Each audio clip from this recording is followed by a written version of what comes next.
guys, I'm po welcome back to my channel. Again, my name is Jap. So, kumusta naman kayo guys? Ayan, sana okay kayo, no? Okay, so ayan guys, maraming salamat pala sa walang sawang pagsubaybay sa ating pong daily love reading, and kung ikaw ay bago pa lang sa ating channel at naligaw ka lang, nagustuhan mo naman. So, ayan, mag-subscribe ka na para lagi kang updated sa ating mga bagong upload. Sa mga nais pala guys magpa-private reading, ay iwan ko na lang po yung link sa atin pong description box below. Or pwede naman guys na i-direct message nyo na lang po ako sa akin pong Facebook, Jade Tarot. Ayan. Okay, so tingnan natin guys, ano ba tong ano na to? Reading na to, no? Kanina ba tong love reading? So ito yung energy ni person, ito yung energy mo. Nararamdaman sa'yo ni person? Nararamdaman sa'yo ng person mo? Ano bang nararamdaman ni person sa'yo? Nararamdaman po, spirit guide. Nararamdaman sa'yo ni person. Okay. And nararamdaman mo naman sa person mo. Nararamdaman mo kay person.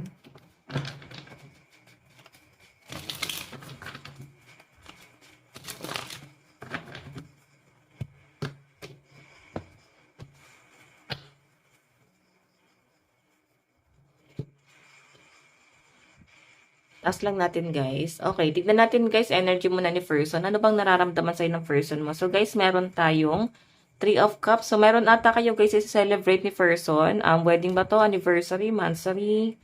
Basta meron ako nakita guys celebration. Or baka pwede baka may magba-birthday ngayong Gemini season. Baka siya ay Gemini.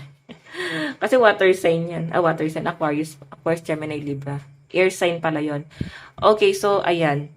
Maaari guys na meron kayong isa-celebrate ni person or baka meron pong magba-birthday ngayong Gemini season, ngayong June.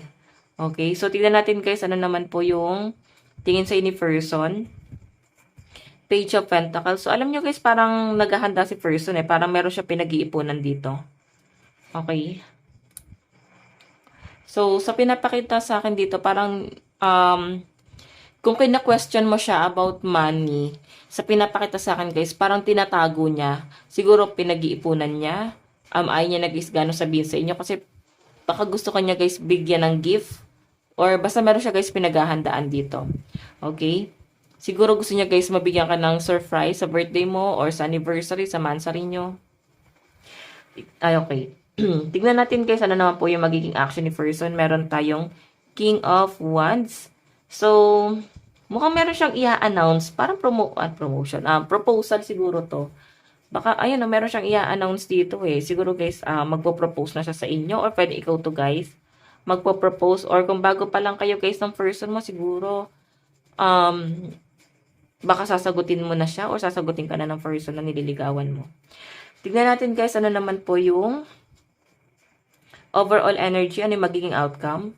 Di ba? 2 of Cups. Meron kayo guys, pinaghahandaan. Sobrang straightforward niyo ni person.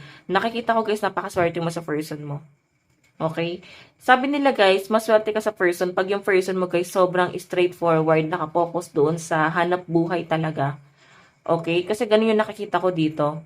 Ayun, meron ako nakita mga property na pinag-uusapan nyo ng person mo or baka guys, meron kayong pinaghahandaan talaga na wedding. Okay? So, may kasalan dito. Pero titingnan natin guys kung ito ba nangyari na sa past or sa kasalukuyan. Pero guys, meron pinaghahandaan si person. Kung ito naman guys ay new person, so ayan, mukhang sure talaga siya na ikaw yung gusto na niya makasama habang buhay. Kasi meron siya guys gustong i-announce or meron siya guys gustong sabihin sa inyo na I think importanteng bagay. Bottom of the deck guys, the Tower. Oh my God, ano to? Parang pinalayas. Ayun no, tinatapon yung gamit. So may ending lang dito guys. Sa pinapakita sa akin, mukhang natatakot si person. Or pwede naman guys na hiwalay na pala kayo ni person. Pwede ngayon nare-realize niya na gusto niyang bumalik sa inyo.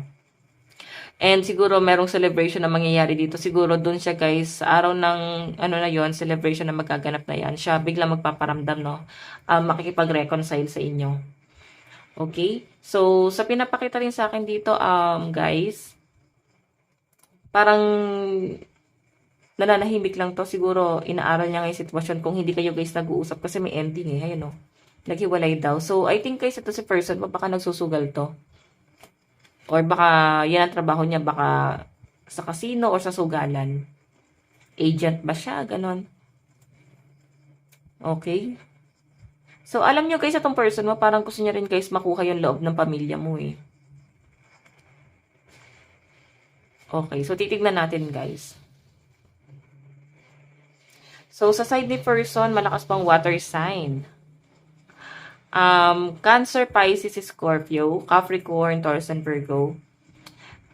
Once Aries, Leo, Sagittarius. So, yun nga guys, sabi ko sa inyo, baka Gemini season, baka ikaw tong Gemini. Okay, so titignan natin guys, sa side mo naman. Okay, kasi may ending eh, baka ex mo na to. Pero parang gusto kanyang suyuin dito guys. Sa side mo naman, anong nararamdaman mo sa person mo? Meron tayong justice. Parang meron kang hinihinging assurance sa kanya. Parang hindi na pwede yung ganito. Medyo matigas ka eh. Medyo dominante yung energy mo. Pero ikaw yung tipo ng tao na kaya ka naging ganito kasi natuto ka na lang maging matigas sa kanya or makipagmatigasan sa kanya. Okay, so I think guys, meron kang dinedemand or meron kang hinihinging assurance. Ganun yung pinapakita sa akin. Or kung babalik siya, ano yung magiging assurance niya? Diba? Kasi hindi na pwede guys yung parang babalik na lang siya guys tapos pahihirapan niya na naman yung buhay mo. Okay, so tignan natin guys, ano naman po yung ano naman yung tingin mo sa person mo. Oh, nilagay ka pala sa third party guys. Sobrang taas ng respeto mo sa person mo. Pero nung ginawa niya to guys, nawala talaga yon. And nakikita ko guys dito, naging kampante ka rin sa kanya kasi marunong talaga to sa hanap buhay. Napaka-workaholic, magaling siya guys pagdating sa pagmamanage ng pera. Okay, pero mukhang wala talaga guys nangyayari dito sa taong to. Siguro kulang talaga siya sa diskarte noon. So ngayon guys mukhang babawi siya eh. Ayan, natututo na nga siya mag-ipon no. Meron po success or opportunity na dumarating sa kanya. So, Three of Swords, tingin mo sa kanya, nilagay ka siya sa third party or pwedeng nangyari sa'yo sa past. Okay, tapos na i-apply mo ngayon sa relationship mo dito, baka maulit na naman siya ngayon sa kasalukuyan. Or pwedeng may history pala tong taong to, kung hindi niya naman guys ginawa sa inyo, pwedeng may history siya ng ganun at natatakot ka na baka mangyari sa inyo. Or pwede naman guys na pwede naman guys, nasa past person mo to na experience, tapos dito sa person mo na to guys, pwede wala naman third party, tapos natatakot ka na baka mangyari. Or pwedeng siya naman mismo talaga. So, saan ka doon? Tignan natin guys, ano naman po yung action mo. Meron tayong 8 of Pentacles. So, yung action mo guys, hindi ka naman madamot sa pera. Willing ka naman talagang tulungan tong taong to. Okay? Yun nga lang guys, parang magtulungan kayo. Hindi dapat ikaw lang yung tutulong eh. Parang kailangan magtulungan kayong dalawa. Okay, para maging maayos din guys yung relationship nyo guys sa future. So, I think gusto mo na si person mo magkaroon din siya guys ng maayos na pamumuhay kasi ikaw sobrang straightforward mo ring tao. Yun nga guys yung natutunan mo sa person na to eh. Sobrang madiskarte. Yun ang natutunan mo. Kung ito man guys bigla kang iniwan itong taong to, nagkaroon ng hiwalay sa inyo, ang natutunan mo siguro sa kanya guys, yung pagiging madiskarte. Okay, or parang natutunan mo sa kanya na parang kailangan pinahalagahan yung pera, kailangan nagpo-focus sa stability. Okay? So, titignan natin guys, ano naman po yung magiging outcome ng action mo. So, meron tayong The Sun, diba? Napakaganda daw po nung mangyayari. Sobrang, guys, parang refresh lang sa isip. Okay, sobrang maayos pagdating sa isipan mo yung mga bagay-bagay. At I think, may blessing talaga na dumarating sa inyo. Bottom of the deck mo guys, 10 of Wands. Pagod ka na guys sa stress. Mas gusto mo na lang guys siguro manirahan sa probinsya, lumayo sa gulo, kahit na kanino guys. Gusto mo na lang guys mag-focus sa family mo.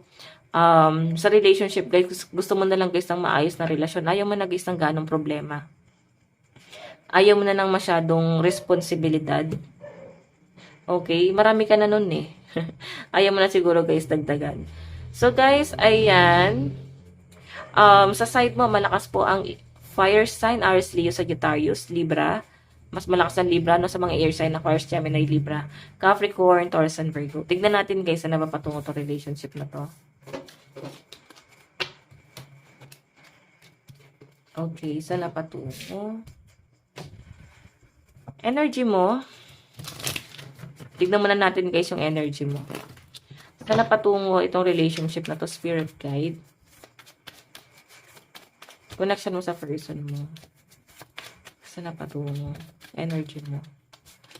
Loneliness. Nalulungkot ka rin guys. Kasi siguro nagkakasakit ka or nung nasasaktan ka, pinabayaan ka niya or inabandon na ka niya. Hindi ka niya guys gaano inuunawa. Yun din siguro guys yung sakit na nararamdaman mo dito. Siguro natatakot ka lang talaga din na baka okay ka na, tas baka ulitin na naman niya guys yung masasakit na ginawa niya sa inyo. So, takot ka na sa ganun. Okay? So, tignan natin guys, energy mo sa future, sana patungo. So, meron nga kayo guys pag-uusap. Pero ito guys, mukhang nagiging stalker mo si person. Ayan no. Wala kayong pag-uusap dito. So, pwedeng kinukulit ka niya, pero siguro ayaw mo guys kausapin. Kasi hiwalay na nga kayo eh. Pero siguro, humihingi siya guys ng tulong sa ibang tao para magkaroon ulit guys ng connection sa inyong dalawa. Okay? So, meron tayong merit making. So, alam mo guys, meron ka nga talagang pinagdarasal dito. Na parang sana maayos, ganyan. Kasi pagod na yung iba sa inyo guys. Okay? So, meron tayong perseverance. Okay. Actually guys, nakakita ko sa isusubo ka ulit. Pero, this time, matalino ka na. Okay? Matalino ka na ngayon. Tignan natin energy ni person. Meron tayong self-love. Ayan, nag-self-love pala muna siya, no? Sabi ko sa inyo, nag-focus muna to sa sarili niya, eh. Okay? Saan na patungo? Hanggang sa parabang, noong una kasi guys, nung iniwan ka ni person, ang nakikita ko sa kanya, parang napakasaya niya, parang hindi kanya ganong kailangan, or naisip niya na hindi ka naman niya guys kailangan, masaya siya, maayos ang buhay niya, ganyan. So, alam niyo guys, habang tumatagal, nalulungkot pala siya guys, nang hindi ka na niya guys nararamdaman. Okay? Energy ni person, ayun no. Naghirap to si person guys. Nagkaroon to ng problema sa pera at parang nakita ko guys na baon sa utang. Kung pinili niya yung third party or kung may third party, naghirap sila sa pera. Or pwedeng yung third party rin guys yung naging dahilan kung bakit nagkaroon sila guys ng paghihirap sa pera. Okay, so tignan natin, meron tayong blessing. Ayan no. Gusto niya ulit guys, parang kala niya kasi guys, blessed na siya doon sa third party. Akala niya guys, mabibigyan siya guys ng maayos na pamumuhay or maganda rin guys sa magiging buhay niya doon. So, sa pinapakita sa akin dito guys, nagkamali siya doon. Tignan mo oh. Ito yung disappointment niya. Noong una okay naman guys. Ayan, nabibigyan din siya guys ng pera eh. Pwede rin kasi guys ang naging dahilan is pera. Okay, and para guys makapag-provide din sa family. So, sa pinapakita sa akin dito guys, nagkamali talaga siya guys ng ng akala. Okay, so, yung future nyo rito, guys, sa pinapakita sa akin. Tignan natin, ha. Future, ano na po mangyayari? Oh, celebration talaga. Mukhang magkakaayos kayo ng person mo. At magkakaroon siya ng pagkakataon na magkita kayo ulit. Or magtagpo. Pwedeng binyag ba to or birthday ng anak nyo kung may anak kayo. Pwedeng birthday mo or birthday niya. So, pwedeng, lang siya guys, nasa circle of friends mo lang siya or family. So, talagang maliit ang mundo, magtatagpo rin kayo guys. Pwedeng may connection. So, 4 of Cups, disappointment or regret. Nakaka-feel to ng regret, pero I think i-reject mo tong taong to kasi wala siyang maibigay na assurance sa inyo. Okay, so meron tayo guys, 2 of Cups. Hindi ka talaga guys susukuan nitong taong to. Oo, hindi ka susukuan nito, ipaglalaban ka nito guys. Kakaloka to si person. Okay, so ayan, water sign, no? 3 of Cups, 4 of Cups, 2 of Cups. So, malakas ang water sign. Cancer and Pisces, Scorpio. So, ipaglalaban ka nitong taong to, guys. Tignan natin, guys. Love advice. Love advice, spirit guide. So, meron tayong power. The power of love is like a magnet, drawing soul together. Diba? Mag-work talaga siya, guys, kung willing talaga kayong i-work out to. So, ikaw, nandun naman guys yung willingness mo talaga. Pero I think, gusto mo makita yung effort eh. Gusto mo makita kung ano yung gagawin niya. Okay, so meron tayo guys recognition, di ba? Makikita talaga kayo guys. Ano ba to? Schoolmate mo ba to? Kaklase mo dati, kababata mo, so may surprise. Magugulat ka guys, parang hindi mo ina-expect, bigla na lang kayo guys magtatagpo ulit. Okay, so tignan natin. Meron po tayong, ayan, tumalsik din tong isa na to. Past lives. Alam niyo guys, itong taong to, kilala mo na siya sa past life. Ngayon sa kasalukuyan guys, nagtatagpo kayo. So I think karmic mo rin tong taong to kung ba't ang dami nyo rin guys struggle. Yin Yang. So ang Yin Yang guys sa lahat ng zodiac sign is Aries and Libra. So okay naman guys, nagkakasundo naman talaga kayo nung una. Pero nung una, okay, I think ang laki na guys ng pagbabago habang tumatagal yung relasyon nyo. Ando na guys yung frustration. Tignan natin guys, love message sa any person. Meron tayong I'm so attracted to you. Iba na ata charisma mo ngayon guys. Iba na yung dating mo ngayon sa kanya. Okay, so meron tayong I wish I could share my good news with you. So, nalulungkot din pala siya guys na hindi kanya nakakausap. May blessing din na dumarating sa kanya noon. And siguro gusto niya guys ipagyabang sa inyo or sabihin sa inyo na maganda yung nangyayari sa buhay niya. Pero kabaligtaran niya habang tumatagal. Okay, so meron tayo guys, I feel you even though we are apart. Diba sabi ko sa inyo, nasa circle mo lang to kasi ramdam ka pa rin niya or nakikita pa rin kayo guys. Parang mahirap putulin yung connection dito sa taong to. So guys, ito lang naman po ang inyong daily love reading. Sa mga nais pa lang magpa-private reading, ay iiwan ko na lang yung link sa atin pong description box below. Okay, kung hindi nyo guys makita, pwede nyo ako guys i-direct message sa akin pong Facebook, Jade Tarot. Ayan. So yun guys, maraming salamat po. Bukas po ulit. God bless and love you all. Bye-bye po.